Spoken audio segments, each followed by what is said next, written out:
வணக்கம். உங்கள் ரிஷம் கிருஷ்ணகுமார். நான் ஒரு சமூக ஆர்வலராக அனைவரும் என்ன கேட்டுக்கிறேன்னா, வர பாராளுமன்ற தேர்தல் வருது. வர 19ஆம் தேதி ஓட்டு எண்ணிக்கை நடைபெறுது. அனைவரும் வாக்களிக்கணும். அதுவும் ஃப்ரெஷ் ஓட்டர்ஸ் 18 வயசு இந்த வருஷம் நிரம்பிய வாக்காளர்கள் நிறைய பேர் இருக்காங்க. நம்மளோட உரிமையை நிலைநாட்டணும். ஃபஸ்ட் ஜென்ரேஷன் ஓட்டர்ஸ் ஒரு பெரிய இம்பேக்டை நம்மளுக்கு கொடுக்கும்.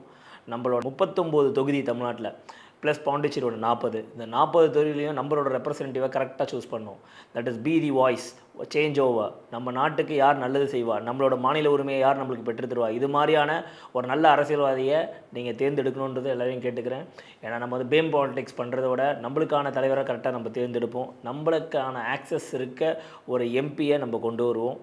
நீங்கள் பாருங்கள், வாக்களிக்கிறதுக்கு முன்னாடி நம்ம தொகுதியில் எந்த எம்பி நிற்கிறாங்க, கட்சி பேரம் இல்லாத பாருங்கள், யார் நம்ம மாநில உரிமையை பெற்று தருவாங்க, நம்மளோட மரியாதையை மத்திய அரசுக்கிட்டேருந்து யார் வாங்கி தருவாங்கன்றதை கரெக்டாக சிந்திச்சு வாக்களிங்க. நன்றி, வணக்கம்.